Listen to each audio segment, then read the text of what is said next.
Buenas tardes a todos, los presentes y los que están a través de Internet, por videoconferencia, por streaming. Bien, vamos a comenzar el acto.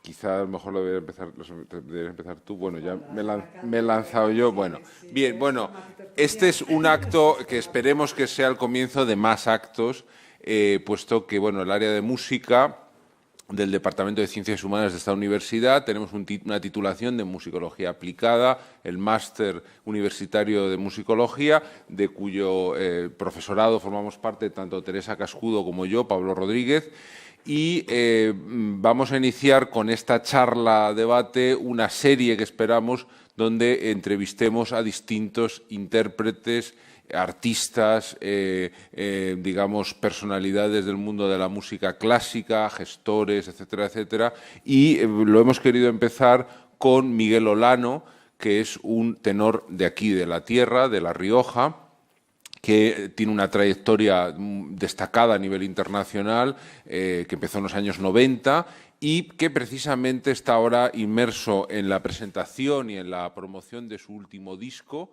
del que hablaremos, y también mañana a las 8:30, lo comentaremos luego más adelante, dará un recital aquí en Logroño.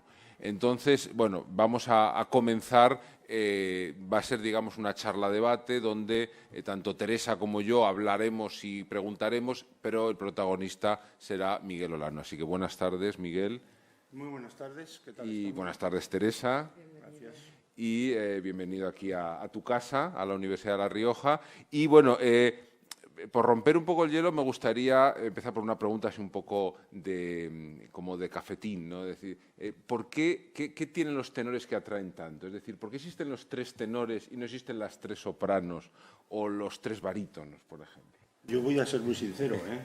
Los tenores lo que tenemos es, como es tan difícil hacer una voz de tenor, es la voz más ambicionada, es la voz que más cuesta, más deseada, que más cuesta crear, sí, ¿no? Porque cantamos sobre una base, pero luego tenemos que crear todo algo artificial, digamos, en el pasaje de la voz para poder subir a los agudos. Entonces es la voz, digamos, un poquito más llamativa de todas las que se ofrecen, ¿eh? Y por eso, pues, aparte que las piezas más bonitas y mejor escritas están para tenor, ¿eh?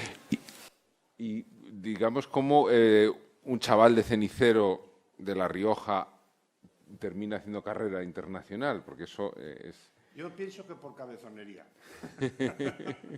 porque realmente es verdaderamente difícil. Pero bueno, ha habido muchísimos grandes tenores que han nacido en pueblos pequeñitos. Ahí tenemos sí, bueno, que nació en Albalate de Cinca. Sí. En fin, muchísimos casos en sí. Beniamino Gigli era de una ciudad, por ejemplo, italiana, también muy, muy pequeña. En fin, son los casos que las voces nacen donde nacen.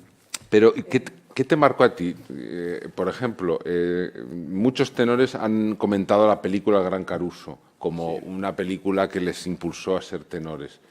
No, lo mío fue casi una casualidad, porque yo estudiaba piano y entonces al estar estudiando piano en el Conservatorio de Logroño, en Carlos Sotelo, en el antiguo, vino Juan Eraso a hacer unos cursos para orfeones y para corales. Entonces, los alumnos del conservatorio teníamos acceso a ese curso. Y entonces, por casualidad, me probó la voz. Yo cogía la puerta y me iba, porque cuando vi que era canto lírico, yo no cantaba más que canción moderna, dije, yo aquí me he equivocado, me voy. Pero me llamó y me dijo, no, que quiero ver qué voz tiene usted. Y ahí inició toda la historia, el de que si puedo, que si no puedo, y ahí, pues no, es un reto como otro cualquiera que yo dije, pues voy a llegar. No. Así de sencillo. ¿Qué cantabas? ¿Canción moderna? ¿Qué significa eso? Canción moderna, bueno, de todo tipo, las canciones del momento, pero tampoco era un cantante de estar cantando todo el día. Cantaba solo cuando estaba con los amigos de fiesta y esto, pero vamos, sin más. Me gustaba muchísimo la música y de hecho estaba estudiando piano para poder conocer más la música y el solfeo. Que eso también me ayudó mucho a cuando yo decidí dedicarme a estudiar canto, el solfeo era lo que Y ese entorno del que formabas parte fuera del conservatorio, Sí. ¿qué importancia le daba a la música y en particular a cantar? ¿En tu entorno era algo habitual el cantar No. en una fiesta o arrancarte cantando jotas o cosas parecidas? Sí, pero yo no era el clásico jotero, ¿eh? Yo tenía amigos que cantaban muy bien jotas, entonces era un territorio que no me metía. Digamos, cantaba más... Fleta era jotero en sus inicios. Claro, ¿eh? claro, no, y había muchos... Sí, es verdad. Ajá. Sí, y continuaba a cantar jotas porque estaba cantando una zarzuela Incluso en el y ella escenario. seguía enseguida cantando jotas y le componían para ella piezas de jota en muchas zarzuelas. Pero sí que cantabas entonces repertorio popular, digamos de música popular, Sí. popular urbana, quiero decir, Sí. en las fiestas Eso con tus sí, amigos. con o sea, los que eso amigos que sí, es algo cantaba, que- siempre había cantado, siempre me había gustado cantar solo. Ya. Si llegaba el obispo a mi pueblo, pues cantaba yo solo en el coro. Cuando tocábamos la bandurria, la guitarra, pues también estaba en la rondalla. O sea que siempre he tenido la afición de la música. Lo único que a mi abuelo le decían, este para jotero no vale, ¿eh? Y decía mi abuelo, no, es que este es lírico. Muy o sea, bien. ya mi abuelo se dio cuenta. Ya, o sea, Sabía tu abuelo ya exactamente tenía... Sí. Sí, no, pues me imagino que, bueno, tú de repente comienzas a... Imagino que tendrías una idea de quién era, yo que sé, Alfredo Kraus, o... Es decir, tendrías... ¿Cómo empezaste en el mundo de la lírica? Porque, bueno, aunque tuvieras una voz, pero luego, en fin, tendrías Mira, una Pablo, aspiración. Yo empecé de cero, yo no conocía nada. Yo fui aquí a una tienda que vendían discos que era Luis. Ah, Luis, sí, Luis sí. Y conocí de... Además, Luis es un melómano, Luis sí que te Melómano, contaría, claro. te contaría quién es Alfredo No, Kraus. Cuando llegué donde me iba, a ver, quiero escuchar qué es un tenor, porque yo no sabía ni lo que era un tenor, un barítono, un bajo, Bueno, nada. como nos están viendo fuera de La Rioja, a lo mejor valía la pena un poco explicar quién es Luis, ¿no? Y Sí. Bueno, Luis tenía un... Luis Rodríguez y Más. Eso es. Sí. Y entonces Luis tenía Tenía una tienda de discos. Que era la tienda de discos de Logroño. Eso es. Y entonces yo fui allí a nutrirme, a ver, las primeras partituras también me las trajo él de Madrid, de la Unión Musical de Madrid, me las pedía para mí, que entonces era la Fanchula del West, era algo de la Traviata, Manos Lescaut, en fin, piezas ya que eran las que realmente me han dado más éxitos, ¿eh? O sea que Juan Eraso se dio cuenta enseguida de qué tipo de voz tenía. Y te recomendó entonces cuál era el repertorio Sí, que absolutamente. tenías que empezar Interesante. a estudiar. Yo las primeras áreas que estudié, fueron Fanchula del West, Manuel Lescaut y Carmen. Que son las La del tercer acto de Fanchula, ¿no? La única área que tienes, que solo tienes área, prácticamente. no, las cuatro. Bueno, Bueno, entonces hacía Donda non vidi mai. Ah, vale. Del primer acto a Sí. la segunda. Sí, sí. Claro que una de las preguntas que se me ocurre es cuando asististe la primera vez a un espectáculo de ópera, ¿qué experiencia? Porque aquí en Logroño supongo que ahora ya no es muy habitual, ¿no? La primera vez yo fui con... Pero sí, yo, entonces imagino que era más difícil. no era dificilísimo, pero al estar Eduardo Aisa y la Asociación de Amigos de la Ópera de aquí de La Rioja, que iban a Bilbao, Ajá. yo fui con ellos y además le pedí a Eduardo que me presentase a Alfredo Kraus para ver si me podía escuchar. Y no tuvo tiempo. Yo no tuve la suerte que tienen otros que dicen, llega Alfredo Kraus, lo escucha y le ayuda. A mí me dijo, ¿usted qué está estudiando? Le dije, pues ciencias empresariales. Pues olvídese de canto y estudie ciencias empresariales. Uy, ¿Pero no seguiste su consejo? Y no seguí su consejo. Por eso digo que porque estoy aquí, por cabezonería. Porque, claro, desde el principio ya te encuentras con un jarro de agua así y dices, pues no sigo. eso le dijo Fischer-Dieskau a Gerhager, ¿sabes? Que iba con la bata blanca de médico a clase y le dijo, usted dedíquese a la bata blanca. Le dijo. Y fíjate luego lo que ha pasado, ¿no? Sí. Y bueno, mi primera ópera fue Fausto, de Alfredo Kraus, claro. Ah, pero Que es claro. cuando fuimos a escuchar, que me parece que fue con Mirella Freni. Jo. Mirella Freni y Alfredo Kraus. Cuando Bilbao todavía venía... Siendo tenor debe de ser bastante difícil, ¿no? Ser espectador de ópera. Son dos mundos. Vamos, yo lo sigo viviendo igual. Yo cuando he preparado las óperas, muchas veces hemos cantado dos compañías o muchas veces estás escuchando a tus compañeros y son dos mundos diferentes. Lo que hay de la orquesta hacia allá y lo que hay de la orquesta hacia aquí. Son dos vivencias completamente diferentes que cambian en un momento. Que tú te bajas a la platea, ya ves todo de otro modo. Si tú estás en el escenario, lo vives de otro modo. Son dos mundos, es increíble que todo suceda en el mismo lugar. Es increíble. Porque es que falla de la técnica, no pasa nada.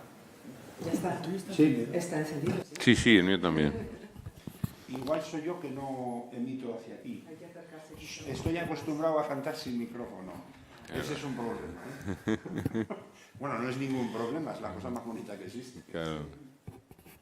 Entonces, ¿dónde estábamos? Sí, no, que Es que el foso y la orquesta como que marcan un límite que te transforma, ¿no? Pero claro, pero imagino que tendrás una visión distinta, es decir, cuando, claro, imagino, yo hablaba el otro día con un amigo pianista de ver un recital de piano, claro, tú tienes una idea de a lo que se está enfrentando el pianista diferente que la que tiene alguien que no es pianista. Imagino que eso tienes una perspectiva, en fin, y sabes, pues eso, y además si ves que el tenor está sufriendo o el cantante está sufriendo por algo, sufres con él, porque sabes lo que supone. Por supuesto. No, yo soy además, no solo yo, sino hemos comentado muchos cantantes, que realmente te cansas físicamente más cuando escuchas a los demás que cuando cantas tú.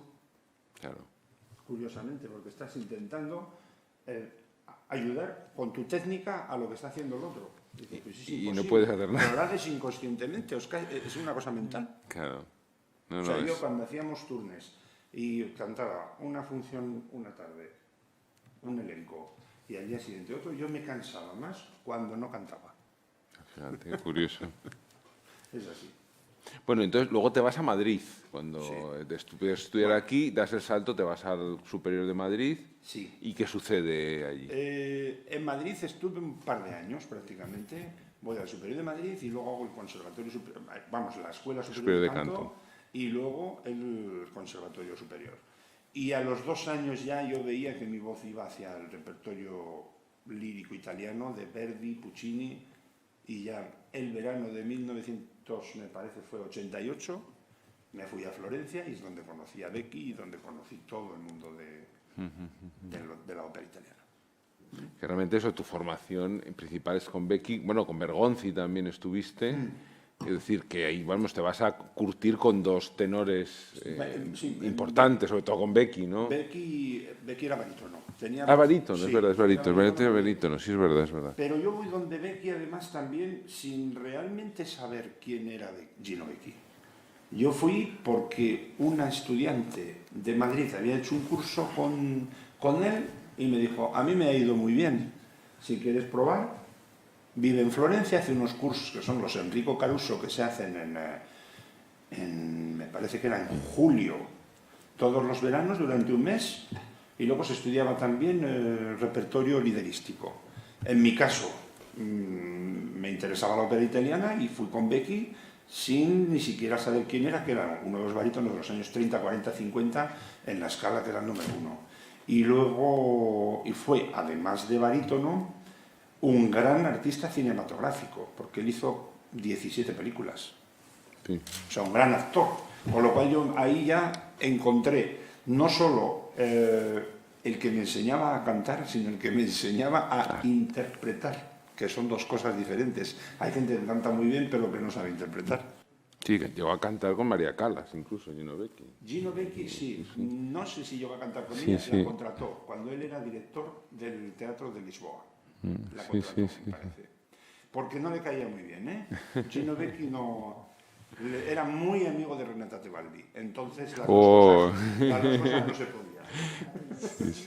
De Renata, que le llamaba la Renatona, porque era muy grande, como todo el mundo lo sabe, tenía una gran amistad con ella y, vamos, yo estaba en cenas los 3 juntos, o sea, no una vez, varias.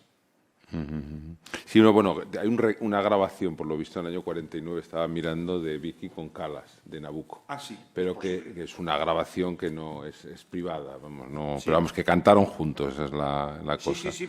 No, además, él era una estrella de la Escala, lo que tú decías. Sí. ¿Y con Bergonzi cómo entraste en contacto? Con Bergonzi Porque Bergonzi todavía es más conocido, claro. De luego. Cuando Gino Becchi se estaba haciendo ya muy mayor. Sí, bueno, falleció poco después, en el 93. Yo creo que un año después de debutar, cuando yo debuté. Sí, 93. Pero bueno, ya se estaba haciendo mayor y me dijo, ¿por qué no pruebas a ampliar digamos, tu técnica con un tenor, para que no hagas sonidos quizás baritonales inconscientemente. Y entonces yo ya ahí entré en los cursos de la Academia Chigiana de Siena y estaba Carlo Bergonzi y entonces ya debuté incluso en Siena con estos cursos. Que entonces era una academia donde acudía todo el mundo a perfeccionar todo tipo de instrumentos, no solo la voz, sino todo tipo de instrumentos. Es una academia famosísima. No, vamos, una academia desde luego fundamental. ¿Y qué papeles trabajaste con él, con Bergonzi? A ver, con Bergonzi yo trabajé. Estando en Siena, me acuerdo que ese año se hicieron 2 producciones con estudiantes, vamos, con estudiantes ya casi, vamos, debutantes, que era La Bohème y Edgar de Puccini, la cual canté en la mismísima casa de Giacomo Puccini. Que bueno, se cantaba poquísimo. Poquísimo. Ahora, bueno, en fin, se sigue cantando poco todavía. Sí. Y bueno, fue una experiencia fantástica porque era realmente un rol espinto y un rol lírico, con lo cual tenía que combinar las 2 producciones, porque los tenores que hacían La Bohème no hacían Edgar, los que hacían Edgar no hacían La Bohème, pero yo hacía las 2. Y de hecho debutaste con la Bohème en el 92. ¿Cómo fue tu debut? Fue en el 92 en una ciudad cerca de Viena, ¿no? Me contaste en Austria. Sí, al lado de Salzburgo. Al lado de Salzburgo. Belz. Luego ya canté también, cerca de Salzburgo, sí. Ya con esa misma producción canté también en el Festspielhaus de Salzburgo, porque el empresario era de Salzburgo. Entonces, ¿esto cómo fue? El debut. Me acuerdo que yo gané ese año, me presenté a 2 concursos y gané los 2. El primer premio en absoluto. Uno de ellos era en Adria. En el jurado estaba Nello Santi, ni más ni menos. Y entonces ahí había un empresario que dijo, ¿me harías La Bohème? Digo, bueno, pues es la ópera más lírica que yo podía hacer. Pero claro, era el debut. Y ese año me acuerdo que otra persona muy conocida me dijo, uy, vas a aguantar 4 bohems. Pues ese año hice 46 bohems. Por Dios. O sea que aguanté. Y de hecho es donde me formé como artista, porque claro, Rodolfo en escena es un movimiento continuo. Como artista realmente yo me formé con la bohème. Si no, no hubiera nunca podido hacer Manon Lescaut como he hecho interpretándola de ese modo, o Carmen, o Turandot. Y no, y cómo, digamos, cómo construiste tu repertorio, porque realmente ya lo has dicho un poco, pero realmente porque luego tus hitos fueron Tosca también, sí. El de Grieg también de Manon Lescaut también sí. Lo hiciste bastante. ¿Cómo fuiste construyendo tu repertorio? Bueno, pues yo había cosas que decía que no. Porque a mí me ofrecían también, por ejemplo, Traviata, y mi voz no era para la Traviata, sí. Porque era demasiado ligera. Sí. No es que no diese la tesitura, que la daba, pero no era, el personaje no era, o sea, no me encontraba cómodo con mi voz cantando Traviata o otras óperas. Es muy difícil decir que no, además, dependiendo de quién te lo pida. Claro. De quién te lo pide, de los tipos de apoyos que tienes, porque claro, si tú dices que no, sabes perfectamente que te cierras un montón de teatros, pero bueno, lo primero es conservar tu voz. Claro. Yo he intentado siempre conservar mi voz, y por eso la tengo todavía, porque he sabido decir que no y porque me he aguantado muchas veces a hacer cosas que no debía hacer. Otras las he hecho porque no me quedaba más remedio, porque eran producciones fantásticas, como es, por ejemplo, el Poliuto en francés, que es Le Martyr, que era una producción dificilísima, bueno, pues la tuve que hacer pues porque era en Reggio Emilia, porque la producción era muy buena y salió en todos los medios. Entonces también estas cosas se hacen pues porque te haces una publicidad. Pero luego no lo volví a cantar nunca más. Es el único Donizetti que he cantado, pero podía poner. Bueno, una de las cosas que fuiste a buscar a Italia, me imagino, es la técnica, ¿no? Sí, sí. ¿Cómo podrías? Porque además es una pregunta que en cierta medida prepara, ¿no? Luego claro. Que podemos hablar sobre el disco. Desde dentro, ¿no? Desde tu cuerpo, que bueno, es el que ha sido capaz, ¿no? de interiorizar esa técnica. Sí. ¿Cuál sería el zumo? Porque tenemos, claro, ahora cantantes internacionales, españoles, alemanes, ingleses, que cantan repertorio italiano, americanos, sí. Por supuesto. Pero ¿qué es lo que se encuentra en Italia? ¿Cuál es el zumo, no? ¿Cuál es bueno, o lo que Sí. De las muchas cosas que se podían decir, ¿no? Sí, sí, perfecto. Es una pregunta maravillosa, porque a mí en su momento... Estoy en Madrid, me ofrecen la beca Humboldt para poder estudiar en Alemania. Es una beca que me pagaba completamente todo.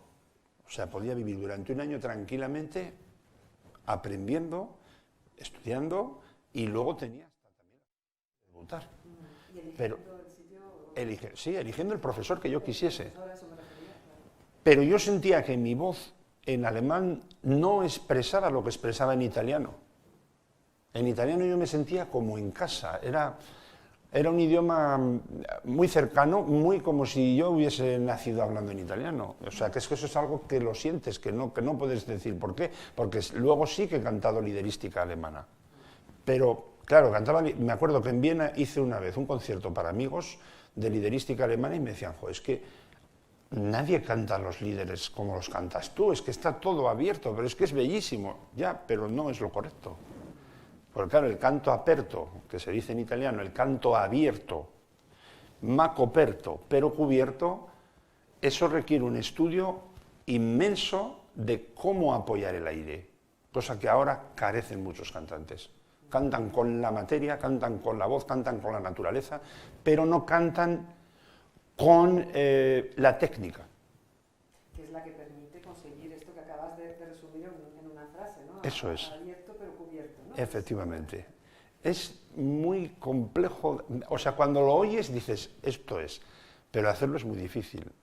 Llegar a hacer, por ejemplo, como hice yo con el maestro Máximo de Bernard, en una prueba general 7 veces el Luce van der Stelle, sin cansarme, quería decir que yo estaba haciéndolo bien, porque si no me cansaba y podía volver a repetir y volver a repetir, es porque la técnica era buena. Que nosotros decimos la técnica sobre el aire y decimos la técnica italiana, pero realmente partió desde España, porque es la de Manuel García. Manuel García es el que la lleva a Italia, pero ¿qué sucede? Que en Italia es donde más teatro de tradición ha habido, donde más maestros, me acuerdo que había apuntadores en todos los teatros, cosa que ahora no existe. El maestro apuntador te enseñaba quizás más que el maestro que te dirigía, porque te daba todos los tiempos, te marcaba, te cubría, te hacía así y quería decir, cubre la voz. ¿Qué es cubrir la voz?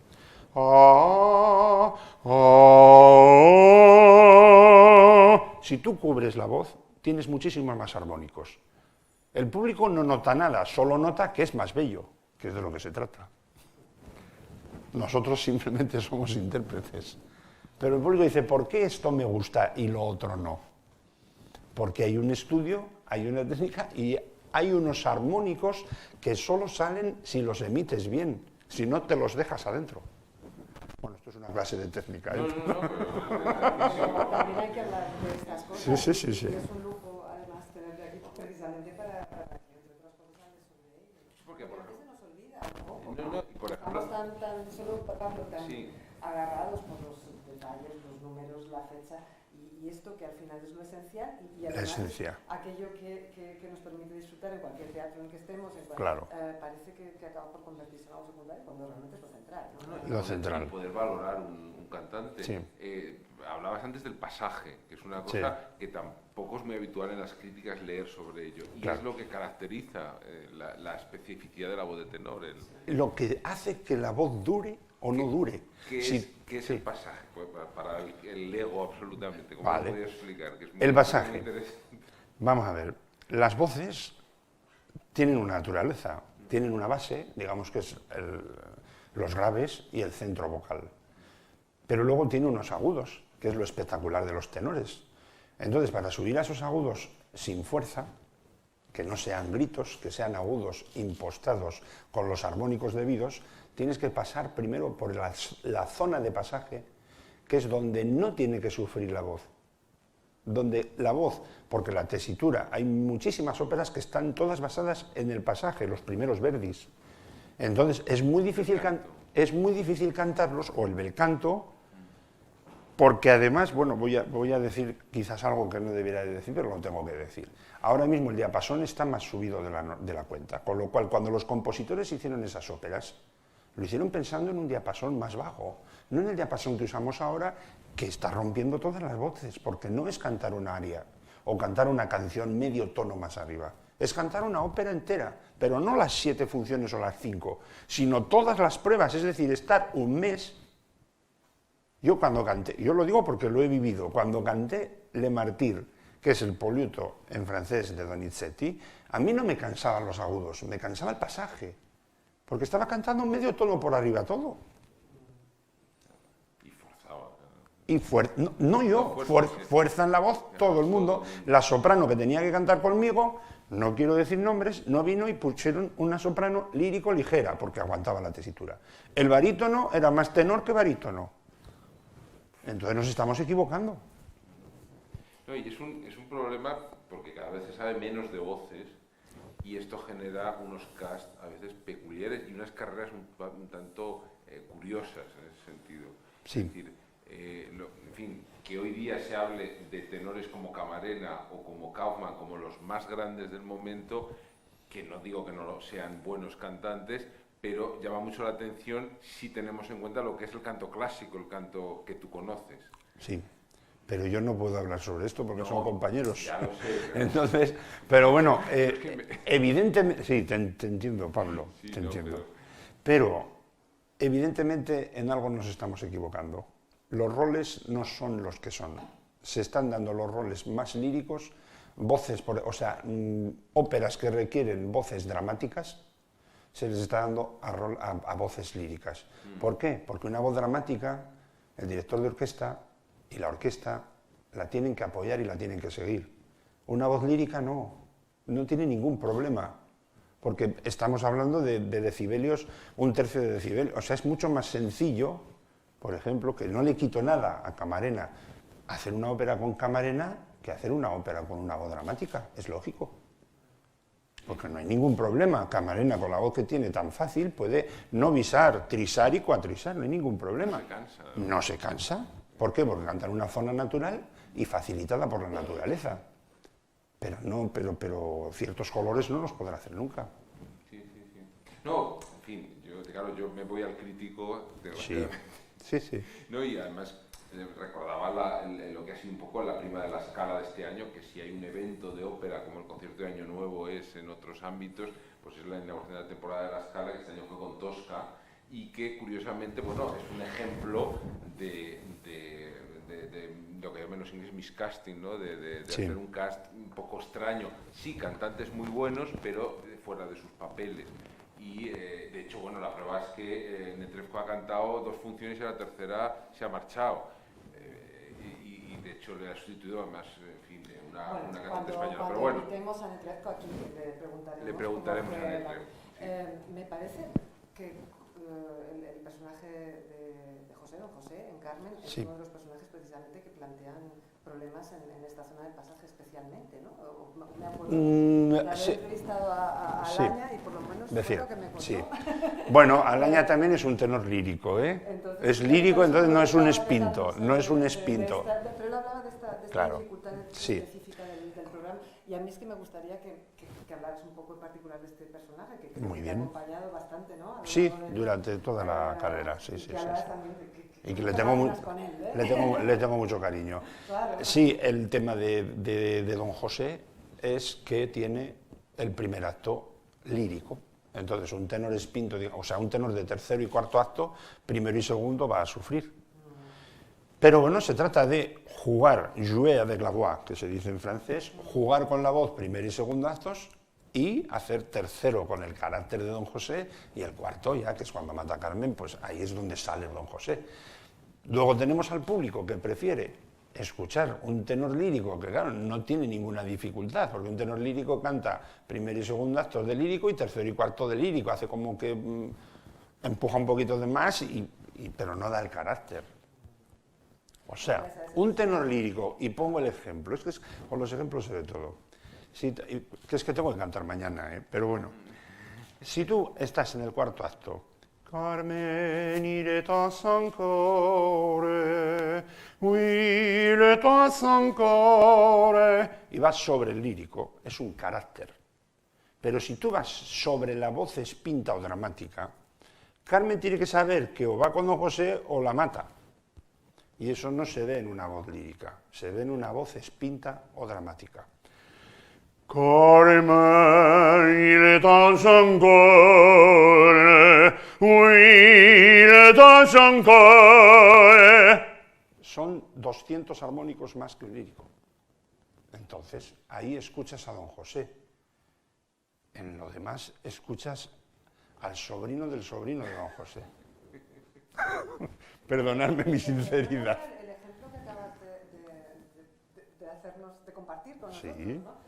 es perfecto, ¿no? Y muestra precisamente esta relación, ¿no? Entre Claro. la forma como se, Claro. Se puede relacionar la voz, lo que tú Sí. consigues hacer con tu voz, Sí. que además son cosas distintas, y la idea que tienes del personaje, ¿no? Y Claro. que a veces también son tres cosas que Sí, no sí. consideramos en un pack, ¿no? Hay que considerarlo, porque sí, tú no sí, puedes sí, considerar... sin duda, estoy subrayando Tiene la esto. voz para hacer el rol, pero vamos a ver, es que el rol requiere eso, es que don José cuando mata a Carmen no es la primera vez que mata, porque la mataba antes a un pelotario de su pueblo. O igual me has dicho Carmen, pero te puedo hablar también de Otelo, que pasa lo mismo, tú no puedes llegar a un cuarto acto de Otelo y cantarlo lírico. Por favor, si ni un mi tema es algo que te tiene que salir de las entrañas con una voz de un señor como es Otelo, con 50 años en plena madurez, que está ya quemado de batallas, quemado de todo, y acaba de matar a Desdémona. Y dice a los demás, ni un mi tema. Ni un mi tema se hace así. Ni un mi tema se han armato mi vede. Esto es canto gregoriano. Ni un mi tema se hace. Ni un mi tema se han armato mi vede. Con todos los armónicos que lleva una voz dramática. Perdonad, ¿eh? No. Yo no sé, tendríamos solamente un momentito más para proseguir, ¿no? esta introducción al disco, porque Sí. estaba pensando, ¿no? Al hilo de esta cuestión de la construcción de los personajes y también al hilo de lo que has dicho antes acerca del papel que los teatros en la tradición tenían los apuntadores, que es algo que hasta que ha cambiado el peso que un cantante tiene. Vamos a ver, creo que la respuesta la sé, pero me gustaría que la desarrollaras. El peso que un cantante tiene a la hora de proponer la lectura de un personaje y por ende la lectura de una obra, ¿no? Porque un José Sí. más o menos lírico, más o menos cambia por completo la lectura Sí. que hacemos, ¿no? De la pieza en su conjunto, ¿no? No solamente Sí. el personaje. ¿Te parece que ha habido un cambio? ¿De qué manera has sentido Total. que Yo he vivido... tus experiencias, tu manera de entender el personaje Pero- se respetaba y se incluía en la visión que de la obra tenía el director? Claro, es que yo lo he vivido. Yo he vivido que un apuntador era una persona tan importante que muchas veces cuando el director no iba a tiempo con la orquesta o con los cantantes, era él quien cuadraba todo. Porque igual sabía más de la obra que el propio director. Porque un apuntador sabe cómo la han hecho otros directores, no el que tiene ahora mismo atrás. Pero no solo eso, es que el artista, cuando tú tienes ahí un apuntador, puedes pensar mucho más en el personaje porque te abandonas, no te quitas de las presiones de decir, bueno, si me equivoco no pasa nada porque está este señor que me va a dar el pie. Y entonces haces muchísimo más el rol. Puedes interpretar mucho más y mucho más teatro. Entonces es un todo que ahora ya nos liman por todos los... O sea, te van De quitando. hecho, es muy divertido ver cuando un cantante sale a saludar y pues se acerca a la apuntadora a darle la mano. Claro. Porque le debe muchas veces el... Los De ataques hecho, y las de precisiones. hecho, es muy curioso en las grabaciones, sobre todo en las ahora se puede limar eso, pero en las antiguas muchas veces estás oyendo y estás oyendo el pie del apuntador Claro que sí. continuamente. Las Sí, grabaciones sí, sí, radiofónicas sí. es tremendo. Estás oyendo continuamente el pie del apuntador, es muy curioso. Sí. Bueno, vamos a hablar también de tu trayectoria, porque has cantado, en fin, has cantado con Eva Marton, por ejemplo, con Sí, cantantes importantes y en teatros como la Deutsche Oper de Berlín. ¿Cuáles son tus hitos, desde tu punto de vista, tus momentos más o tus funciones más memorables? ¿O que recuerdas? Bueno, es que he cantado con cantantes del pasado. Fiorenza Cosotto, también hice muchos conciertos con ella cuando yo empezaba. Gran mezzo. Gianni Raimondi, que era tenor, pero había muchos conciertos que venía y él hacía sus arias y yo las mías. O sea, siempre en Italia lo que tenías es esto, que había una tradición tal, que había conciertos en la provincia, como dicen ellos, que es donde tú realmente te creabas como artista. Porque podías beber de las fuentes de ellos mismos, porque ya estaban en el ocaso de sus trayectorias. Y eso era interesantísimo, eso en España no sucedía. Entonces yo, Fiorenza Cossotto, bueno, me voy a olvidar de muchos. Entonces, con todos los cantantes, digamos, bueno, aprendí con Gino Vecchi de los años 30, 40, 50, no solo lo que me enseñaba a mí Gino Vecchi, sino con todos los tenores que había cantado. Que entonces estaba Beniamino Gigli, Tito Schipa, Aureliano Pertile, Lauri Volpi. Había 7 tenores de primera fila y todos cantaban con Gino Vecchi. O sea, que eso que me transmitía él a mí, ahora mismo, ¿dónde vas a buscarlo? Claro. Pero, por ejemplo, con Eva Marto cantaste... Con Eva Marto, sí, a ver, que yo... no, en Japón. Con el complejo de Varsovia, pero en Tokio, Osaka y Nagasaki. Y fueron funciones, o sea, apoteósicas. Yo ahí pocas veces he llorado, y ahí lloraba. Porque eran 20 minutos de aplausos y no se acababa nunca. Pero bueno, luego, bueno, para mí fue un éxito también yo me sentí muy a gusto cuando canté la primera vez en el Teatro Real, porque es que yo de España me fui y no había cantado nunca en España. Y yo la primera vez que canté en España fue en el Teatro Real de Madrid. Y eso, en Divinas pues, Palabras. En Divinas Palabras. Divinas Palabras hice la general, pero en Margarita la Tornera, de Chapí. Que no es fácil, ¿eh? Sustituiste a Domingo, ¿no? También Me alterné con Plácido Domingo, sí. Había 2 compañías, él hacía la primera y yo hacía la segunda. ¿Esa fue tu primera experiencia sobre el escenario de cantar repertorio en castellano? ¿O sí, no, la primera vez. Que aquí a lo mejor ya podemos ir acercándonos al... Sí, nos vamos acercando.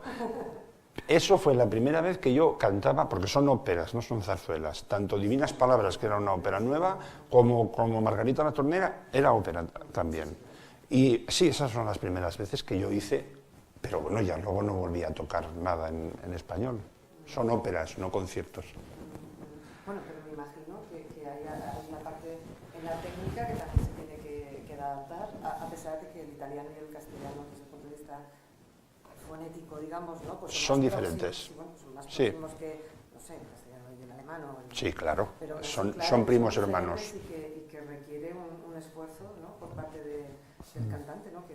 Sí. En fin, sí. esos 2 repertorios, ¿no? Porque esa conexión con la lengua también a veces se nos olvida un poco, ¿no? Claro que sí. Interpretar, vamos a ver, yo el francés no lo hablo perfectamente, pero cuando hacíamos Carmen, lo hacíamos también muchas veces, en Francia la he hecho varias veces, con los diálogos abiertos y tenías que interpretar hablando, que no es fácil. ¿Y el disco? Háblame un poco de... Es curioso lo de esta tosca, si quieres ponerla. No, y luego vamos al disco. Un pequeño fragmento solo escuchar. de Tosca, de Lelu un Cavaradossi así como se usaba antes. Y por poner algo no solo, escuchar en directo es fantástico, pero también algo, digamos... Esto es una prueba general que se hizo aquí, en el Parlamento de Logroño, que fue para todos los presidentes de los parlamentos de España, pues se les hizo este concierto, en un acto oficial.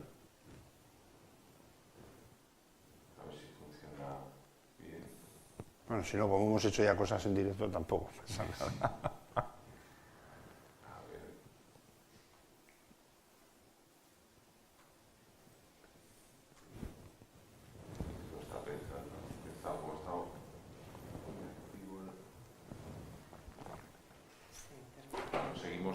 Seguís hablando y voy preparando. Vale. Bueno, pues sí, mientras tanto podemos iniciar sobre el disco que presentamos mañana.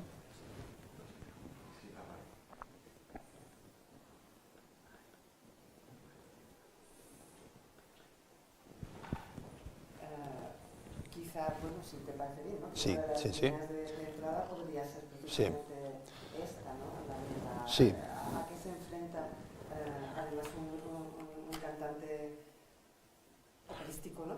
Claro, bueno. A la hora de preparar repertorio de cámara en general Sí. y en particular canciones españolas? Sí, bueno, la voz en la ópera tiene que estar impostada de tal modo que tú tienes que atravesar un foso, una orquesta, y la voz tiene que llegar hasta el fondo del teatro. Entonces, es completamente una dinámica diferente de lo que es un concierto de cámara, que es decir, que te acompañan con un piano de cola y tú transmites directamente tus sentimientos, tu técnica y todo con un público muchísimo más cercano, porque lo tenemos a 2, 3 metros. En ópera sabes perfectamente que estás emitiendo una voz como a 20 metros. Estás pensando en 20 metros, es diferente. La impostación es diferente. Y los colores son diferentes.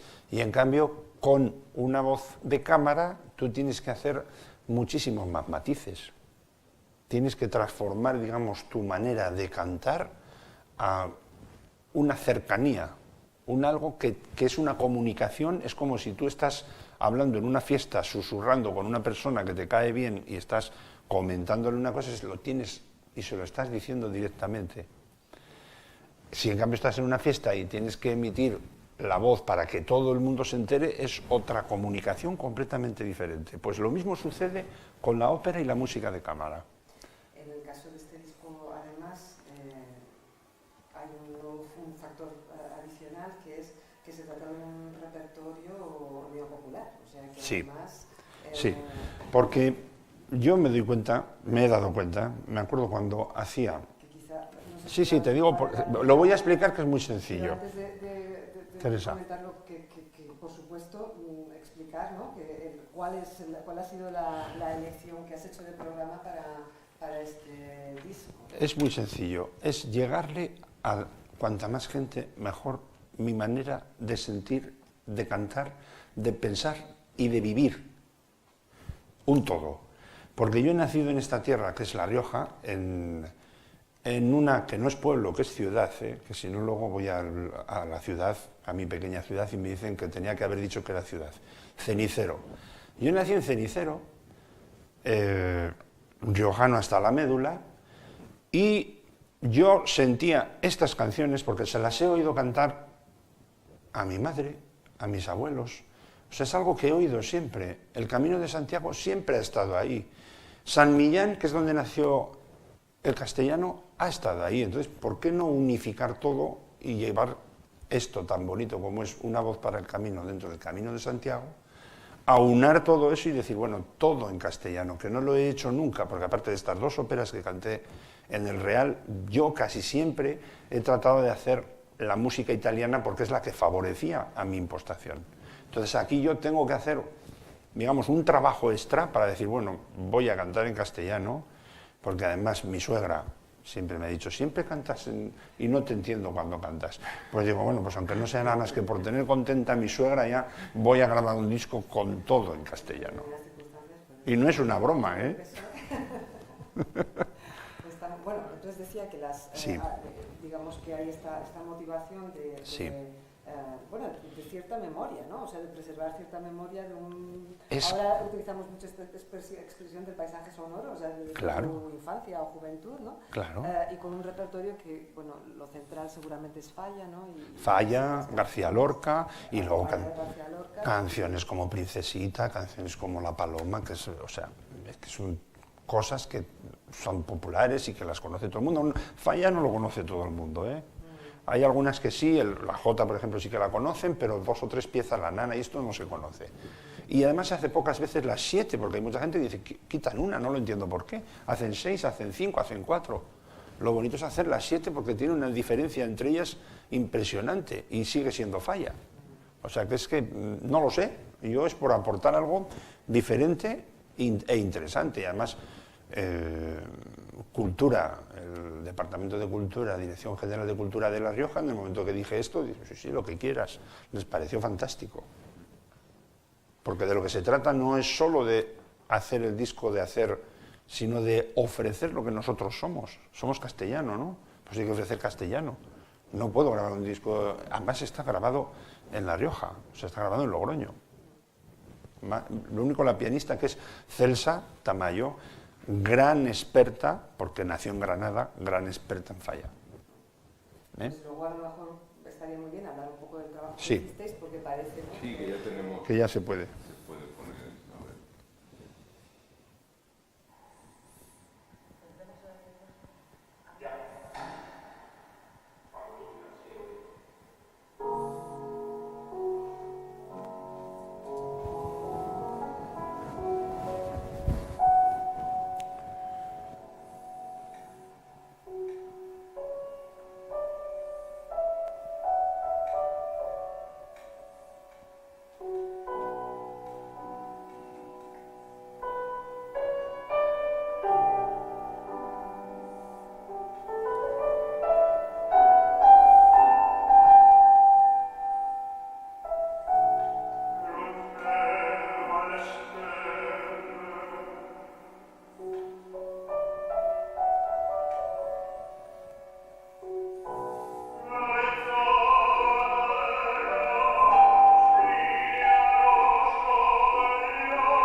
Bueno, y al día siguiente, luego, al día siguiente era el concierto. Sí, sí. Ah, o sea, que era la prueba de... Esto era solo la prueba general.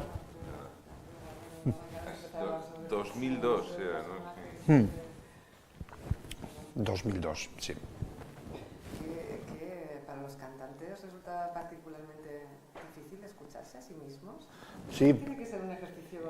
Es, supongo que estás escuchando diciendo, ahí tenía que... ahí, Sí. Sí. es muy difícil porque siempre dices, aquí podría haber hecho esto mejor, aquí siempre, pero en cada frase, no es solo en el área. Y además sucedió también con este disco. Yo cuanto más lo oía, digo, madre mía, me daban ganas de volver a grabarlo otra vez. Digo, pero que es que esto no puede ser. Porque claro, empiezas a ver, aquí hay un fallo, aquí hay otro. Luego, claro, que se tiene que condensar, que los tiempos vayan justos, o sea, pero claro, si van con los tiempos tan justos, le quitas muchísima vida. Porque lo que tiene vida es un concierto o una ópera en vivo. El disco es una referencia. Lo que hablábamos de grabar una voz, lo difícil que es, y vamos, si tú que grabas también, Teresa, lo sabes, porque hay, digamos, instrumentos que se graban mejor, pero la voz, sobre todo las voces grandes, son muy complicadas de grabar porque continuamente, digamos, colapsan los micrófonos. Una voz tan grande... Y en el caso de voz y piano, lo difícil que es encontrar un verdadero dúo. Claro.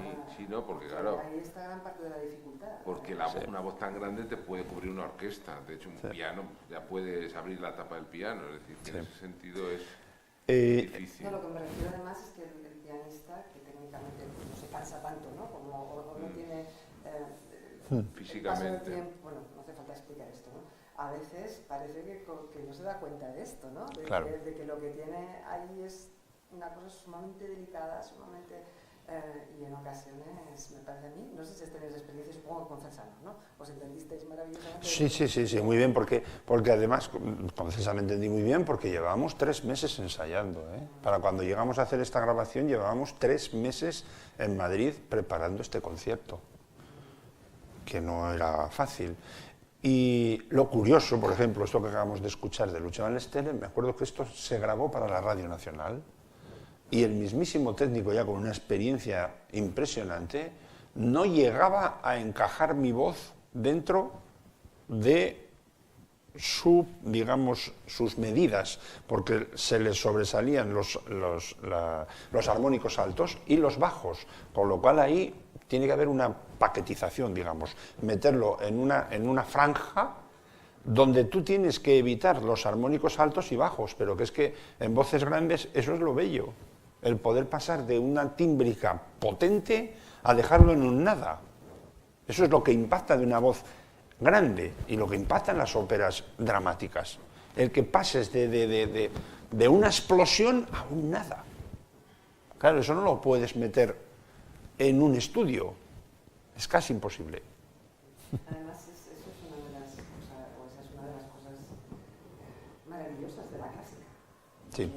Que a lo mejor no lo hemos explicado suficientemente, ¿no? A lo mejor es que tendríamos que hacer... No, porque bueno, no lo sé, ¿no? Pero las personas están ya tan habituadas a Sí. esta música empaquetada que acaba de Sí. que acaba, a lo mejor, ¿no? Infelizmente han perdido, o estamos perdiendo colectivamente Sí. esta capacidad de apreciar, de valorar el matiz, ¿no? Y las cambios, Claro. los cambios. Y el sonido en directo. ¿Y el sonido en Claro, directo? con sus limitaciones. Sí, con sus errores, porque tenemos... Vamos a ver, Porque nos hemos acostumbrado a una perfección. efectivamente, yo tengo aquí que, por ejemplo, romper una lanza contra, cuando dicen Di Stefano, es que cantaba, lo daba todo, es que se rompía la voz. Vamos a ver, Di Stefano era el tenor más adorado en Italia, porque te salía un primer acto de Tosca en Verona y no daba una nota, porque venía porque se iba con las chicas con la lancha al lago de Garda y llegaba cansado. Entonces el primer acto, o sea, era para tirar a la basura. Pero salía el segundo, la voz se empezaba a calentar, empezaba a entrar en el personaje, se metía el público en la banda, en la bolsa, salía el tercer acto y rompía. O sea, es que una ópera son 3 actos o 4 actos. No tiene por qué ser perfecto, es que los discos nos han acostumbrado a que todo es perfecto, y no es así. Igual un tenor, cuando hace un gallo en el primer acto, el segundo te da la vida y el tercero te lo da todo. ¿Por qué? Porque ha hecho un gallo y dice, joder, he hecho un gallo. Pues bueno, voy a compensar. Y en cambio, si vas a asegurar, pues nos encontramos pues con el chocolate sucedáneo, que dices, esto es todo igual. Teníamos que hacer un programa de radio para hablar de ópera y que estuvieses contando todas estas cosas bien, porque sí, lo que acabas de decir da pie para mucha conversación. Claro que sí. Volviendo al disco, ¿qué es lo que más te ha gustado de lo que has grabado y de la propia experiencia? Pues a ver, lo que me ha sorprendido es que, curiosamente, me lo he aprendido todo para este disco, ya digo, 3 meses antes de grabarlo, y ahora voy a hacer cosas en público que no las he hecho. O sea, mañana yo canto 5 piezas en público que no las he hecho nunca. Pero lo curioso es que las que estoy cantando, y tengo la sensación de haberlas cantado toda la vida. O sea, que es algo mágico, no lo sé por qué. Eso es lo que tengo. No lo sé. Quizás formaba parte de algo que estaba ahí, en mi cuerpo, sin saberlo yo. Qué bonito es eso. Bueno. Tenemos como 5 minutos, Sí, ¿no? para terminarnos, sobre todo de cara, ya que se ha hablado un poco del concierto, presentar un poco también el concierto de mañana, Sí. dónde es, a qué hora y demás. Sí, bueno, el concierto yo creo que me lo han concedido y es un lujo. Tengo que decir que todo lo que estoy pidiendo me lo están concediendo y esto no me había pasado en mi vida. Digo, bueno, no sé qué es lo que está pasando, pero levanto la mano, digo una cosa y enseguida dicen sí. Y digo, si siempre me habían dicho no, ahora es sí. Qué curiosa es la vida. Pues lo tengo que decir. Y entonces digo, bueno, para, digamos, lanzar este disco, que es para el Xacobeo 2021, y estamos en 2019, pero tenemos las Navidades y de lo que se trata es que este concierto se lleve también a lo largo de, o sea, al año que viene, en primavera y en verano, por ciudades de La Rioja. Pero no solo eso, sino que se va a ofrecer también a ciudades importantes dentro del Camino de Santiago, y que puede ser una cosa bellísima el poder hacer esto en varias ciudades, incluso en Madrid, si fuese el caso. Y lo que digo, ¿qué lugar más bonito para estrenar este disco o para presentarlo que la iglesia de Santiago, en el Camino de Santiago que pasa por Logroño? O sea, es mágico, es una cosa fantástica. Que la he pedido y me la han concedido, oye, pues fantástico. Que has tenido apoyos además para el disco, que a lo mejor convendría también. Sí, lo produce el Gobierno de La Rioja y Dirección General de Cultura y también el IER, el Instituto de Estudios Riojanos. Luego hay un patrocinador que es Marqués de Cáceres, la bodega de Cenicero, porque claro, me dijeron, Miguel, si eres de aquí, además la persona que hablé dice, yo es que hago el Camino de Santiago, o sea, no lo sé por qué, pero se está juntando un poco todo. Digo, pues, ¿cómo no vamos a patrocinarlo? Pues fantástico. Luego además está una empresa de eventos, Amelie Rioja Tours, y bueno, y luego Xacobeo, que viene de Madrid, y Sonosfera, que son los que lo han grabado, que además es gente fantástica. Supongo que como vosotros, que también tenéis casa discográfica, no sé si grande o pequeña, pero bien, porque ellos enfrentan también música clásica, ya se graba muy poca. Entonces, pues es un... Bueno, lo que es ahora mismo, a ver, ¿cómo diría? Heroico, es atreverse a grabar un disco en físico. Supongo que lo distribuís también en streaming, ya puestos que ya si hablamos de discográficas, ¿no? Porque ahora mismo yo creo que la mayor parte de las editoriales se plantean de primeras solo distribuir en streaming. El grabar discos físicos, no sé, Pablo, que sí, estás bueno, más... así que hasta es un formato como nosotros, digamos que nos basamos en lo antiguo. Porque como la prensa en papel, ¿no? Efectivamente, pero tiene su cosa bonita. Hombre, claro que sí. El poder, no lo sé, el poder estar escuchando un disco, la presentación de un CD, y que luego te lo puedas comprar, va a ser completamente diferente, porque lo que vivas en el concierto no va a ser lo que tú escuches en casa, pero te lo va a recordar. Entonces, como si dejases algo ahí en base, o bueno, yo estoy cogiendo además, he cogido mis rotuladores dorados y plateados, como hice en los inicios de carrera, que me pedían autógrafos por toda Europa, que es que ahora no se piden ni autógrafos con estas modernidades. Es que, bueno, oye, como tengo el autógrafo firmado por streaming, pero si pedir el autógrafo es ir a hablar 2 palabras con alguien que te ha dado su arte. Es otro mundo. No es que lo tengo en streaming y lo miro y ya está. Por favor, desde aquí lo pido. Acudan a los conciertos en directo y en vivo, porque es otra historia. Lo que está grabado no tiene nada que ver con lo que se vive en vivo. Pues, bueno, es una frase perfecta para terminar, ¿eh? Efectivamente, desde luego que sí, sin duda ninguna. Muchísimas gracias, Miguel. Gracias a vosotros. Siempre me ocurre cuando hablo con artistas, me quedo con la gana de seguir hablando. Bueno. Espero que tengamos...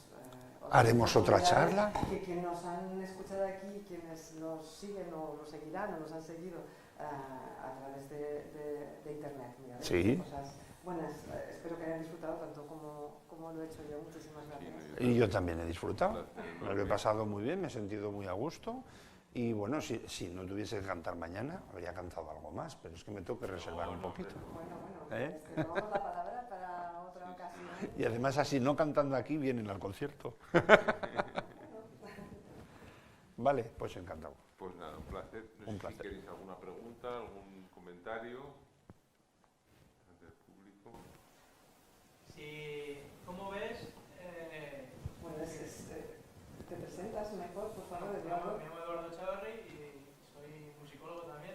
Ajá. Y quería preguntarte, soy también de aquí de La Rioja, y quería preguntarte cómo ves, qué oportunidades o qué incentivos, comparándote contigo, tus inicios también, que tiene un joven ahora, un joven de cenicero, si crees que se podría encaminar con más facilidad o menos hacia la ópera, con tus inicios que cantabas con los amigos, con la familia, igual escuchabas discos de ópera, zarzuela en casa. ¿Qué estímulos, aparte de ahora la facilidad con Spotify o YouTube para encontrar esa música, si crees que un joven de cenicero, no un joven de Madrid, que igual puede escuchar Tiene el Real más cerca o Teatro Zarzuela, conciertos, un joven de cenicero puede acercarse o encaminarse hacia la ópera más fácil que uno de hace X años? ¿Crees que...? Yo pienso que actualmente hay muchísima más información. Yo, por ejemplo, cuando empecé, he dicho, o sea, tuve que ir a Bilbao a escuchar una ópera, porque es que entonces no ponían ópera en la televisión, o poca, ¿no? Entonces hay muchísimas más facilidades para poder ver qué es eso. Pero les digo, si está un poco más igual alejada de la juventud, igual ahora. Bueno, yo sigo viendo gente joven cantando en la ópera. O sea, gente joven que además dura muy poco, porque como no estudian, se quedan sin voz y ponen a gente más joven. Pero bueno, esto es otra historia aparte. Y yo pienso que sí que hay gente deseando de hacer cosas. Muchísimo más, digamos, por ejemplo, ahora hay muchísimos cantantes rusos, muchísimos latinos. En América hay muchísimos latinos que están en Nueva York estudiando y que están llenos los teatros de tenores latinos, de mexicanos. Hay un montón de tenores de primera categoría. Peruano está Juan Diego Flores, o sea, que es que ahora hay muchísima más facilidad de poder llegar, porque hay más información.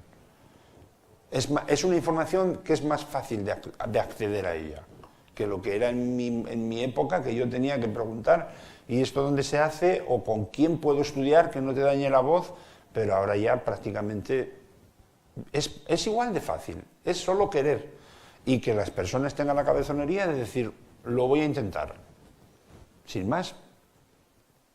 No cantantes, pueden ser también instrumentistas, que están dotados para hacer un instrumento, pues bueno, uno tiene que ver hasta dónde es capaz de llegar. Pero eso es un reto personal, que cada uno lo puede tener o no. Entonces puede estar en Cenicero, puede estar en Navarrete, en Fuenmayor, en Nájera o en Santo Domingo.